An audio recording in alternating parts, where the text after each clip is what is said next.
Social மீடியாவை open பண்ணாலே தக் லைஃப் திரைப்படம் நல்லா இல்ல நல்லா இல்ல அப்படின்னு சொல்லிட்டு அதை போட்டு மிதிச்சு அடிச்சு நொந்து நோகடிச்சிட்டு இருக்கிறவங்க மத்தியில ஹரிஜா, அதாவது எருமசாணி ஹரிஜா அப்படின்னு அழைக்கப்படக்கூடிய ஹரிஜா அவர்கள் இந்த தக் லைஃப் படத்தை பத்தி பாசிட்டிவான சில விஷயங்கள் வந்து சொல்லியிருக்கிறாங்க.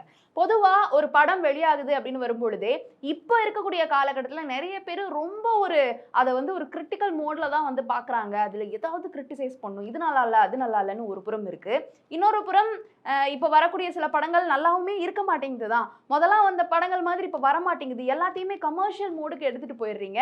ஆனா நாங்க அந்த ஒரு சென்சிபிளா ஒரு படத்தை பார்க்கணும் அப்படின்னு ஆசைப்படும் பொழுது அது வந்து இந்த கனெக்டே வர மாட்டேங்குது. எதுக்கு நாங்க தியேட்டருக்கு வந்தோம் அப்படின்ற ஃபீல் கொடுக்க மாதிரியான சில படங்களுமேவும் இருக்கு. அதுவும் முக்கியமா நம்ம சின்ன வயசுல இருந்து பார்த்துட்டு வந்துட்டு இருந்த ஹீரோஸ் அப்பதான் அவங்களுடைய கரியர் ஆரம்பிச்சிருப்பாங்க.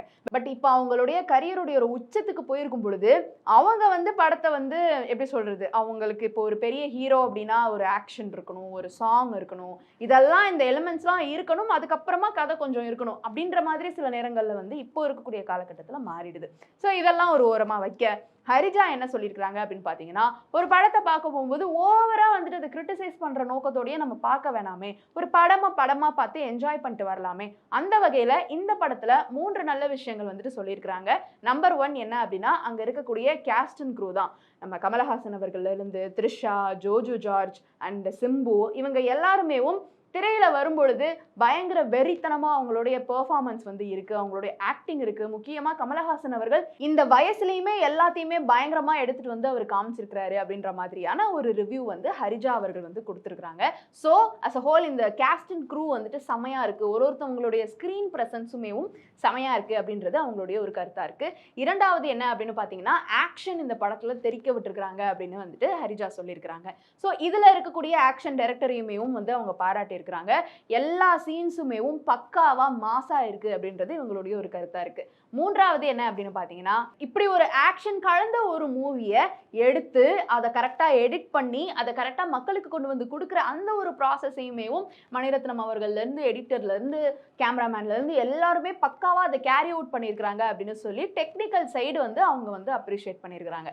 ஸோ ஒரு பக்கம் நம்ம சோஷியல் மீடியாவை ஓப்பன் பண்ணோம் அப்படின்னா மீம்ஸ்ல போட்டு எல்லாருமே தாளிக்கிறது படத்தினுடைய கதையை தான். ஆனா டெக்னிக்கல் வைஸ் யாருமே எந்த ஒரு தப்புமேவும் சொல்லல தான். ஸோ அதே தான் இவங்க வந்து வேற ஒரு வெர்ஷன்ல வந்து சொல்லியிருக்கிறாங்க அப்படின்னே சொல்லலாம். ஸோ படம் டெக்னிக்கலி ரொம்ப நல்லா இருக்கு, ஆனா ரைட்டிங்ல கொஞ்சம் நிறை குறை இருக்கு அப்படின்றத ஹரிஜாவே வந்துட்டு சொல்லியிருக்கிறாங்க. ஆனாலும் இந்த ஒரு படத்தை ஒரு படமா போய் பார்க்கலாமே, மற்றவங்க எல்லாருமே சேர்ந்து போட்டு மிதிச்சு நொங்கி இது இது வேண்டாம் அப்படின்னு சொல்லிட்டு ஒதுக்கி வைக்கிற அளவுக்கு எதுவும் இல்லை அப்படின்ற மாதிரி ஹரிஜாவுடைய கருத்து இருந்தாலும், மக்களே நீங்க வந்து தக் லைஃப் படம் பார்த்துட்டீங்களா? பொதுவா ஒரு படம் நம்ம எதுக்காக பார்க்க போறோம்? அந்த ஒரு 2.5 மணி நேரம் 3 மணி நேரம் நம்மளுக்கு வந்து ஒரு ரிலாக்ஸேஷன் வேணும், ஒரு என்டர்டைன்மெண்ட் வேணும், வேற ஒரு உலகத்துக்குள்ள போயிட்டு வரணும். அந்த மாதிரியான ஒரு சில விஷயங்கள் எல்லாமே அந்த படம் நம்மளுக்கு கொடுக்கணும். சில நேரங்கள்ல அதுல இருந்து நம்மளுக்கு ஒரு லேர்னிங் இருக்கலாம், இல்லாமலும் போகலாம். ஜஸ்ட் ஒரு டைம் பாஸா கூட நம்மளுக்கு இருக்கலாம். மெனி அதர் ரீசன்ஸ் அது. ஸ்டில் இந்த தக் லைஃப் படம் உங்களுக்கு என்ன டேக் அவேவா இருந்தது? இந்த கேள்வியை நான் கேட்டா நீங்க திட்டுவீங்கன்னு எனக்கு தெரியும். தக் லைஃப் படம் பார்த்து நிறைய பேர் நல்லா இல்லைன்னு சொன்னதா தான் இருக்கு. ஒருவேளை பார்த்து பிடித்து போனவர்கள் யாராவது இருக்கிறீங்களா? அதுல இருக்கக்கூடிய நல்ல விஷயங்கள் இதெல்லாம் எனக்கு பிடிச்சிருந்துச்சு அப்படின்னு ஷேர் பண்ணணும்னு நினைச்சீங்கன்னா கீழே வந்து கமெண்ட் பாக்ஸ்ல உங்களுடைய கருத்துக்களை ரியா என் கூட ஷேர் பண்ணலாம்.